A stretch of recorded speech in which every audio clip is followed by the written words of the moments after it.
Hello friends, Heidi here from Rain Country. God is good all the time. Well, if you see something different about me, it's because I'm actually wearing a little bit of lip color. And that goes into the topic I want to talk about today, and that is natural homemade makeup options. So let's get to it. I want to start off by mentioning this because I had to tag it in at the end of the last video because I forgot to mention it, and that is, and this also kind of fits in with the makeup, and that is hairspray. And I very rarely use it, but sometimes when I'm trying to keep my hair pulled back and it's just having those crazy wiry gray hair days, it is nice to have some hairspray to hold it all in place. And so this is all homemade. I do have a video on this and you can find it right up here. And I love me, orange spice is my favorite one to make, and super easy and super cheap to make your own, and it works great. I've had people buy my hairspray and be pleasantly pleased with it, and I do plan on selling it again on my Etsy store along with my shampoo. If it's not up by the time this video gets out there, just be watching for it. I'll get it out there eventually. So the lip color. This is something I never do, and if you've been watching me for a while, you'll notice that I never do it in my videos, and it's a very rare I ever wear lip color at all, unless I'm feeling very washed out and I need just a little bit of color. To me, I just feel weird wearing lip color. But all this is, and I'll show you right here, is my own homemade lip color. It's all natural, totally edible. Everything is very safe. This is why making your own things is so important, because store-bought lipsticks and face powders and all that kind of stuff are just loaded with garbage. And then if you want to go with the organic kind that doesn't have all that in it, you usually end up paying an arm and a leg for it. So I'm going to show you some things that I use. I do have one product I use that I do buy from Amazon, but everything else I wear is, if I wear it all, because I'm not big into makeup, is all homemade and all natural. So the lip balm, or the lip color, all it is my own homemade lip balm, and I have a video on how I make this, and I'll put that right up here, with nothing more than some cacao powder added to it. I haven't tried experimenting with any other colors, because when it comes to any color at all, I want it to be as natural as possible, and so I tend to stick with more browns. They tend to suit my skin tone better anyway. But if you want to experiment, you could try using some crushed raspberries. Just powder them up really fine. As long as they're freeze dried, they should powder up really, really nice. Or even some freeze-dried cherries. That will probably give you a darker color, but you're going to want the powder as fine as you can get it, or it's not going to blend well. I do believe I tried experimenting a while back just for fun, even though I don't like anything other than brownish tones. And when I was trying, I can't remember what it was, but it seemed like I couldn't get a real fine consistency, but I just gave it up because I didn't care. But the same goes with eyeshadow. You can make your own eyeshadow, and I'll get to that in a minute. So let me go back to the lip color. When you're making your lip color, this one I just threw together real quick so I can show you, because again, I really don't wear it. But so it ended up a little darker than I meant it to, but that's okay. I mean, if people like this color dark, I can't really tell you how much to add. It's going to be entirely up to you. I would say start off with a tablespoon of your lip balm, that, you know, your homemade lip balm, or even if it's just coconut oil with a little bit of beeswax. It doesn't have to be fancy. And then start with just a little bit, just sprinkle in a little bit of cacao at a time, and just keep adding it and adding it as you go until you get the color that you want, but also try it on each time. And eventually you'll find a recipe that's going to be just right for you.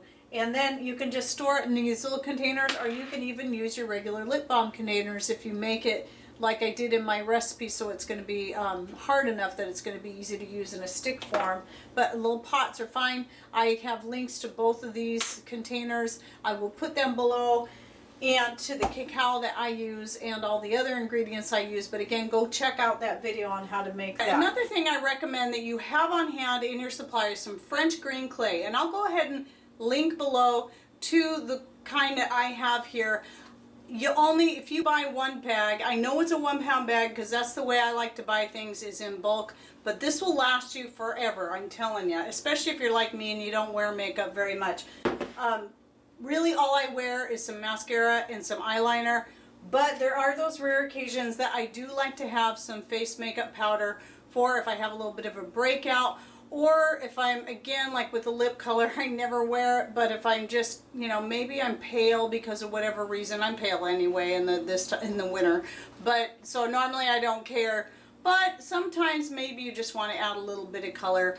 And so I do have a video on how to make your own face makeup powder, and this is for more of a cover-up than anything. But you can tailor this and turn it into a rouge or even a bronzer. And again, it's involving some French green clay, some arrowroot powder or tapioca starch, and some cacao powder. I mean, really, cacao powder, you can do so much with it, and it's natural and it's good for you, and it smells good too. So you can use it as a bronzer, you can use it as a rouge, you can use it for making your own eyeshadow, and for making your own lip color. So that's what I recommend the most, but then again, everybody's going to want their different color combinations. And the French green clay is going to also help even out red tones. So if you're using it as a face makeup powder, and I do talk about it in that video, but I'm saying this here, so if you get into making your own eyeshadows, you can use this for balancing out your color however you want. So it's a good choice. Now, I did experiment making eyeshadows using basically the face makeup powder with the French green clay. With the cacao powder, it worked really well, using, you know, different strengths of it to get whatever color I wanted. Now I'm not wearing any now. I just don't do any of that anymore. And that really well and had pretty good staying power. But when I tried using some other things like spirulina for making maybe a green eyeshadow, it made a nice color, but it just didn't hold well. So for some other colors, try combining the cacao maybe with some different things, or just try the different powders. Now, one thing I didn't try was Moringa, and Moringa powder is very, very fine. And I will go to the Moringa powder I use more as a supplement, but I think it might work well for if you're wanting that kind of color green for an eyeshadow, because it's very powdery, so I'd give that a try. Just keep experimenting and see what you got out there. Blues can be really hard. Even if you were to take some blueberries and dehydrate them up and then powder them up, you're not going to get the color of blue you want. But I'm sure there's some ways you can find blues, because that used to be my favorite color to wear on my eyes. I just gave it up because I'm just not into that anymore. But I do want to help get people who are still enjoying wearing their eyeshadow and their eyeliners, mascaras, and all that kind of stuff into something that is more natural. So moving on to the mascara. Now, I do make my own, and again, I have a video on how I make this right up here. And I believe since that video, I've made a small change, and that is adding a drop or two of the castor oil to it, because it helps keep it more flexible. And it also, castor oil, as I said in my last video, helps to promote hair growth. So it's going to help make your eyelashes thicker as well. And so what I do when I make my mascara, I haven't had to make it for a while, quite a while. I think, in fact, this is still from that video. And it lasts me a really, really long time. And I figured out the best way to store it and what to do with it to make it last so it doesn't spoil is I keep it in it, or dry out. That's the other thing, is I make it in a jar like this with a tight fitting lid. You want to have a tight fitting lid. And I keep it in my refrigerator.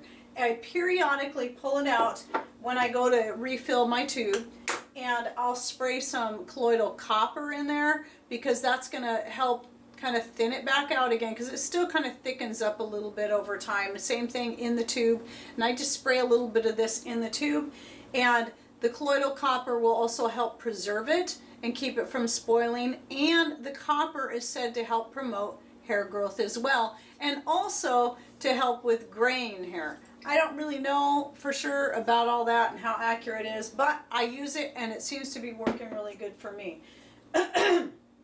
So that's one of the things I do to just keep freshening it up. And then the other thing that and I believe I said this in the video on the mascara, is using your lavender oil in there, or lavender and rosemary. That's what I've been doing lately, is using a little bit of both of those oils. They will also help preserve the mascara so it will last a long time. And they are also both good for thickening your eyelashes, helping to promote the hair growth there. And so, oh, and then here's the little kabuki brush I use on my face powder. You can see what it looks like right there. And so I just brush it on with the little kabuki brush. Make sure you look for something that's a natural. I don't know if I can link to this particular one, but if I can find something similar, I'll link to it below, because you want to make sure you have a good natural hair brush. Okay, and now for the eyeliner. It's the one thing I buy. Now you can use your homemade mascara as an eyeliner, and it can work pretty good. You want to make sure you have a real fine paintbrush, and I've done that, but I always, for the sake of ease, because this is just a little more complicated to use as an eyeliner, I usually go to my favorite eyeliner, and that is the Physicians Formula Organic Wear. And so I think I bought like a pack of 3 for a good price, so I will link to these below. It doesn't have the staying power like a waterproof eyeliner is going to have, but it's really not bad, and it lasts me for quite a while. So that really the 2 things I wear daily are these, my homemade mascara and the Physicians Formula Organic Eyeliner, and that's it. Except for a rare occasion when maybe, like for this video, I'll put on a little bit of lip color, or I need to cover up a blemish of something with my face makeup powder. So that's really all I do. And I wish I could share more, because I know there's women that are a lot more into wearing makeup and stuff than I do. But I'm hoping with the ideas I'm giving you here, with what I've got, that you'll get creative. Go watch those other videos and then see what you have that's natural, organic, and safe and healthy, and start playing with it and see what kind of colors that you can come up with. And I would love to hear about your successes in doing this yourself, and what worked for you, what types of berries, fruits, whatever that you tried that made a really great color that you just love. And who knows, maybe down the road, if you're not already doing videos on such things, I'll do a video trying it out and showing people in case they're looking for other colors besides brown, because that's about all I'd wear.